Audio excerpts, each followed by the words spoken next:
Hi boys and girls, how are you today? Good? That's good because we're going to be talking all about the brand new iPad Pro 2022 edition. Let's get into it right now. Okay, so yeah, Apple a day ago released a brand new iPad Pro, and a brand new 4K Apple TV. All right. We're only going to be talking about one particular thing, I think, this time. It's going to be definitely the Pro. All right, this is the thing that's on everyone's mind. You know, if you're a professional needing a professional workflow, I mean, this is probably the thing that you'd be interested in maybe getting, right? So we're going to be using Apple's own website to see the actual specs. Because if you didn't know, Apple has a very interactive website where they show you all different interesting visual and lyrical, I don't know. They give you interesting information in a visual way so you can see what you're getting before you potentially buy it. If that sounds fun, guys, we're making 4 videos a day, usually a week actually, not a day. Monday, Tuesday, Thursday, Friday. Come check us out, all right? Come do your thing if you want.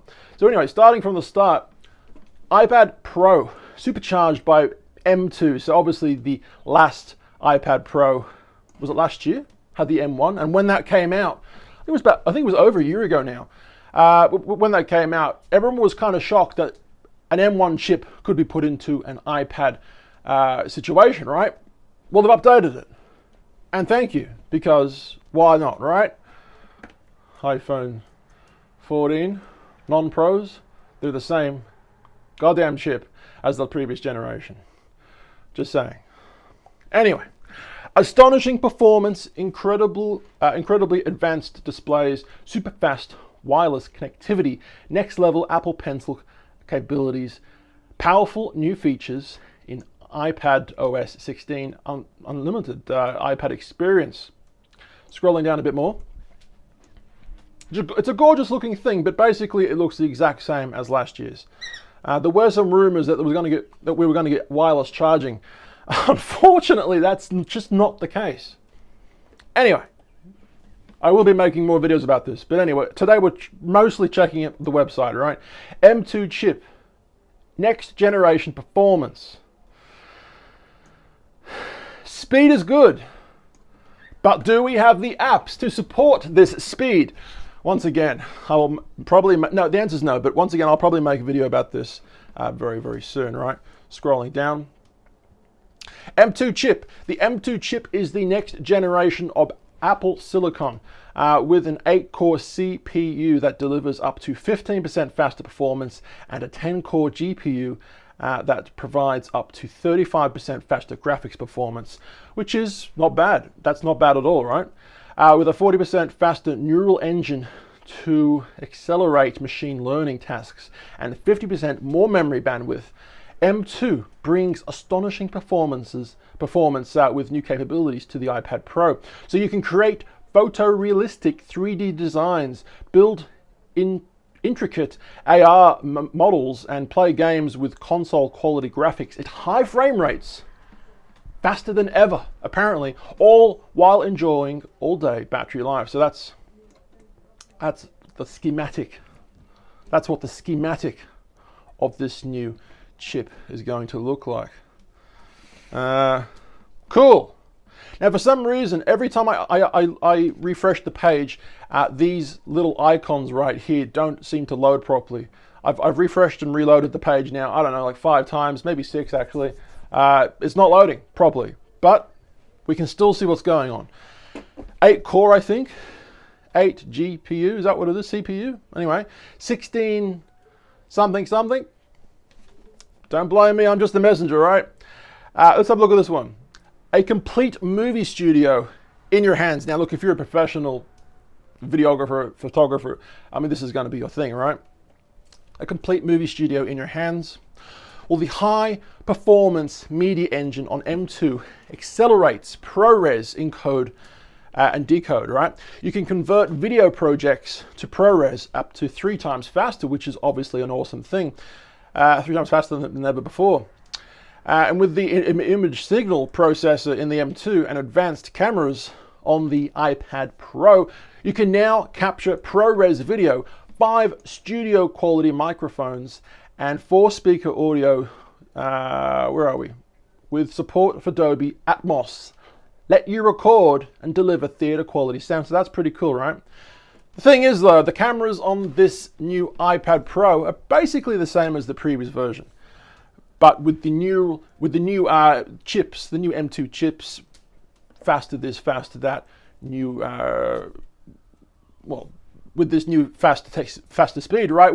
They're now able to basically do certain picture quality upscales than than never before, kind of thing, right? So that's interesting that they're able to, I don't know, cheap us out of anything new in the camera, but kind of give us better picture quality with the cameras. Does that make any sense? It's a pro and a con. Probably mostly a con, but anyway. 12.9 inch liquid Retina XDR display, best and brightest. So extreme dynamic range on the 12.9 inch iPad Pro. The liquid Retina XDR display delivers true to life detail with a 1,000,000:1 contrast ratio, giving, or great for viewing and editing, I should say, HDR photos and videos, or enjoying your favorite movies and TV shows. It also features a breathtaking 1,000 nits. Better get out the cream and the thing for your hair, because you've got 1,000 of them. All right, apparently. Shitty reference, I know, such a dad joke. But anyway, 1,000 nits of full screen brightness and 1,600 nits of peak brightness, along with advanced display technologies like P3 wide color, True Tone, and Pro Motion. And you can use reference mode for a more color accurate workflow. Cool. Very pretty. Yes. Yes, very nice. You know when you're, look at that little thing there. See that little thing right there? You know when you're on your phone or you're on your tablet and that little bar won't go away? Sometimes that really pisses me off. Can't they just fix that with a software update? I don't want to keep seeing this little white thing on the bottom of my screen. I know I can flick up. I know I have the capability to flick up. Please stop showing me that I have the capability to flick up. Does anyone else feel like this? Let me know. Anyway, let's continue. Once again, the website for some reason isn't loading correctly. But there we go, 1,000 nits, 1,600 nits, peak brightness, True Tone, flash, 1,000,000 contrast ratio, Pro Motion. Something interesting is that this Pro Motion is 120 hertz, which was the same as last year's, right? The iPad Pro. But it's not a variable refresh rate, meaning that it's constantly 120 hertz, whether you're watching a movie that has, whoa, whoa, whoa, or whether you're on a web page that you're not even moving, it's just completely still. It's always 120 hertz. Now, the newest iPhone 14, basically, it has the capability to have a variable refresh rate, meaning if you're not watching a movie with fast frame rates, well, why would you need 120 hertz, right? So with the variable refresh rate, your new iPhone 14, for example, goes to like 1 or 2 hertz, for example, meaning that it's draining much less battery. The refresh cycle on the screen is a hell of a lot less because you're just looking at a picture with words or with an actual picture, right? So I think in the future, variable refresh rates will be a thing for potentially the next iPad Pro, but it's not for this one. So there you go. What's this one? 10,000? I don't know what it's saying. Mini LEDs. To achieve extremely high brightness, we used an array of LEDs across the entire back of the display to fit them in the incredibly thin iPad Pro. We use custom designed mini LEDs that are 120 times smaller than in previous generations, and that's actually pretty interesting. Custom sized optical films and diffusers mix the light more efficiently and fit in a design that's just 6.4 millimeters thin. Let's have a zoom in on that. Let's have a quick look. What's that say? Mini LEDs. There we go. Zooming into the matrix. How far can we go? How deep does that rabbit hole go, Gareth? I don't know. 250, I think, 1,000 local dimmable zones. So look at this. All those little squares. represent a dimmable area, right? For better contrast. Let's have a look at this. Local dimming zones. So over 10,000 mini LEDs are grouped into more than 2,500 local dimming zones. Depending on the content, the brightness in each zone can be precisely adjusted to achieve an astonishing 1,000:1 contrast ratio. Even the most detailed HDR content with the finest specular highlights, like galaxies and action movies, explosions and stuff like that, are more true to life than ever before. So there we go, local dimming zones. Cool. Moving on. 11-inch liquid retina display, pixel perfect portability. Let's have a look at this one. Easy on the eyes, easy to carry. The liquid retina display on the 11-inch iPad Pro, which is the smaller version, I'm thinking. Let me just quickly double check that. That was the 11-inch. And this one's going to be the 12.9-inch. Truthfully, if I was to get an iPad Pro, I actually have the iPad mini, the 2021 version. Beautiful, beautiful device. If I was to get the Pro, I'd probably get the smaller Pro, which is a lot bigger than the mini. But the largest Pro is just too big in my opinion. So yeah, once again, that was for the 12.9-inch iPad Pro. Now we're going to the 11-inch, which is probably the one I'd get. Yes, it's cheaper, but I wouldn't buy it just because it's that. It's just, in my opinion, too big. The other one's too big, but that's just me, right? Easy on the eyes, easy to carry. The liquid retina display on the 11-inch iPad Pro is not only gorgeous, apparently, and portable, it also features incredibly advanced technologies like ProMotion, True Tone, P3, wide color, and ultra reflectability. What's that? I'm not really sure what that is. Which makes everything feel responsive and look stunning. Absolutely stunning. All right. True Tone. I'm not sure what the P3 thing means, but all right. iPad OS, expand what's possible. I don't think we're going to expand the information regarding that, but that's basically the operating system, number 16, right? If you have an iPad, a good up-to-date iPad, you're still going to get number 16, so you don't need the newest iPad to get the latest operating system. Cameras capture and connect on a deeper level. Front-facing camera. Hang on one second, I'll make this a little smaller and then I can drag this over and you guys can see it a bit better. Front-facing camera. The iPad Pro features an ultra-wide camera with a 12-megapixel sensor and a 122-degree field of view. Perfect for capturing photos and videos for social posts. All right. FaceTime calls with center stage or epic portrait mode selfies, and it works with the True Depth camera to securely unlock iPad Pro with Face ID. Now look, I might make a video about this again at some point, but this front-facing camera is basically on the side, again, on the side of your screen. So when you look into your screen, when you're making a video call, people think, why is your head sideways constantly? Why is your head sideways? Usually when you have a computer, the screen is here, but the camera's on the top, right? Normal. But the newest iPad, once again, has the camera on the left-hand side, whereas the newest, I mean, have a look at this, the newest iPad, normal iPad, has the camera right there, I believe, on the very, very top, as opposed to on the left. On the left, right there, where the Pro has, right? So yeah, the newest iPad has the camera where it should be, and you can actually see it. There it is, right there. There's the camera. In previous cases, it's been on the left, but now it's there. But the Pro is, for some reason, still having it in a weird left area. Center stage, using the ultra-wide camera and machine learning, center stage changes the way you participate in video calls. Yeah, you're basically looking to the left constantly, or the right? As you move around it, it automatically adjusts to keep you centered in the frame.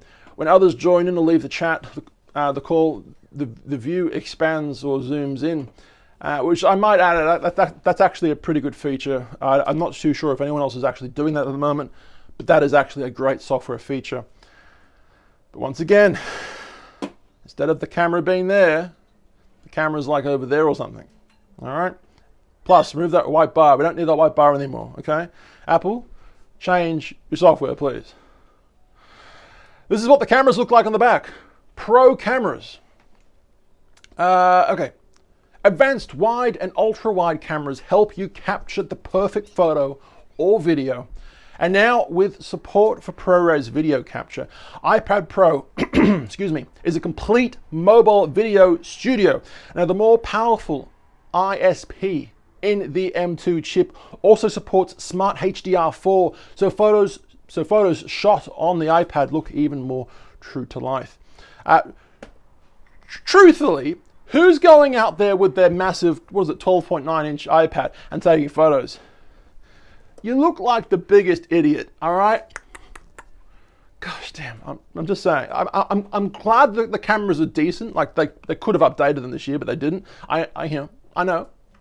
I'm glad they're decent though, but still, once again, who's using their iPad to take photos? Unless of course you're doing LiDAR. The LiDAR scanner measures how long it takes light to reflect back from objects so it can create a depth map of any space you're in and unlock immersive AR experiences. I mean, this has been on on the last iPad Pro and a couple of new iPhones lately. A couple of generations of iPhones have had this as well. So my current iPhone 11 Pro Max doesn't have LiDAR, but to be frank, I don't really give a shit. But there you go. If you were interested in LiDAR, it still has it. I don't think there's any significant updates on that. But anyway, Wi-Fi 6E and 5G fast friends. Blazing fast connections. iPad has always been uniquely portable with super fast Wi-Fi and cellular options. With Wi-Fi 6E, you've got the fastest wireless connection available. So you'll get fast transfers of photos, documents, and large video files. Up to 2 times faster than previous generations. That's always a good thing. I really hope there are some tech YouTubers out there that are actually testing these claims by Apple, because I don't trust anyone. All right, I have trust issues. Please, someone check this if it's actually true. All right. 5G. Does it give you brain cancer? Let's hope not. Probably not. 5G. With capabilities, you can connect to the fastest wireless networks when you need to download files, stream movies, collaborate with colleagues, and upload content on the go. And iPad Pro has the most 5G bands of any device of its kind, so it can get 5G in more places. I'm not sure why I did that, but I don't regret it. Going down a bit more. Magic Keyboard, Apple Pencil, endless possibilities. Oh my God, I'm going to talk to you guys about this in a second. Apple Pencil, Magic Keyboard, and the Smart Keyboard, it's pretty much the same. All right, but I will be talking about the Apple Pencil pretty much right now. The Apple Pencil, with the power of Apple Pencil 2nd generation, iPad Pro transforms into an immersive drawing canvas and the world's best note-taking device. It sets the standard for how drawing, marking up documents, and I've lost my place, and even filling in text fields should feel intuitive, precise, and magical. Once again, magical. Making videos every day, guys, live. None of these are edited. All right, come subscribe. A new dimension of Apple Pencil. So Apple Pencil Hover. Now this is the new thing. I'm just going to quickly show you this little video. This is what's happening here, right? So the little black dot represents where the pencil is over the screen. So it basically detects where the pencil is before you touch it, which is kind of cool. But then again,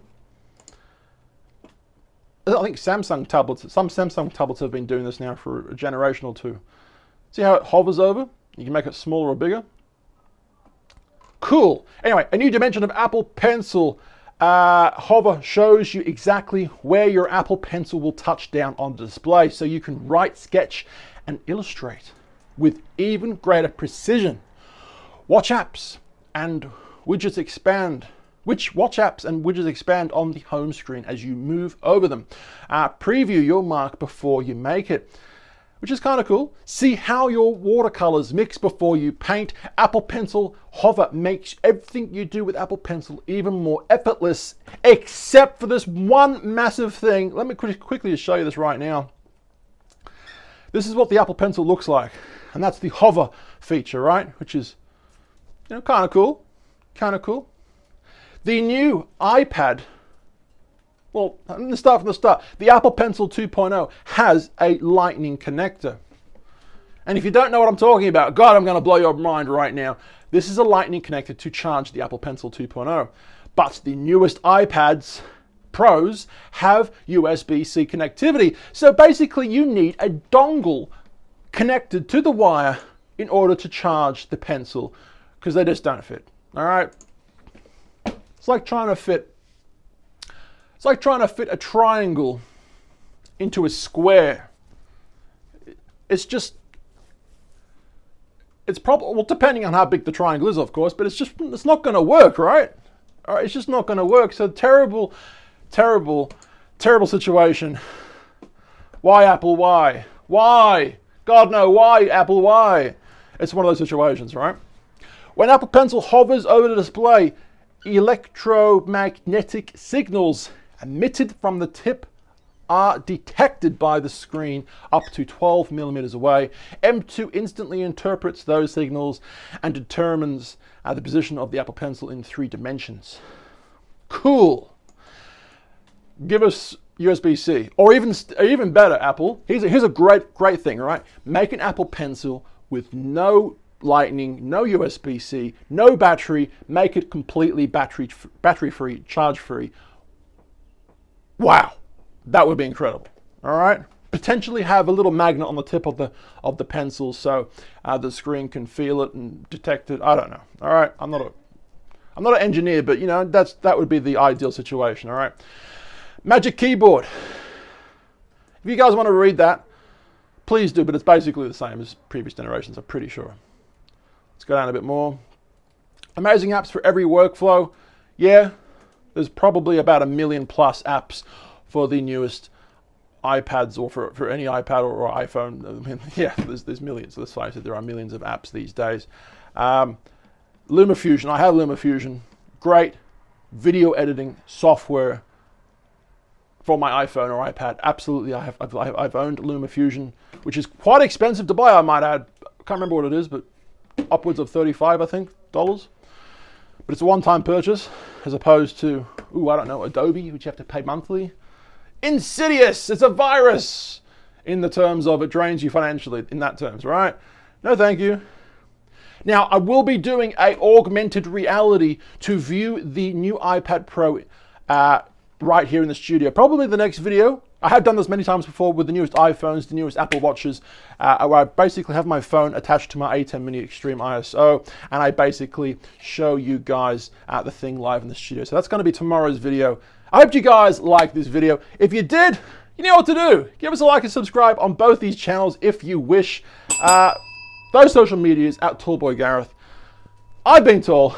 My name's Gareth, and I'll see you for the next delicious video. AR, augmented reality. See ya.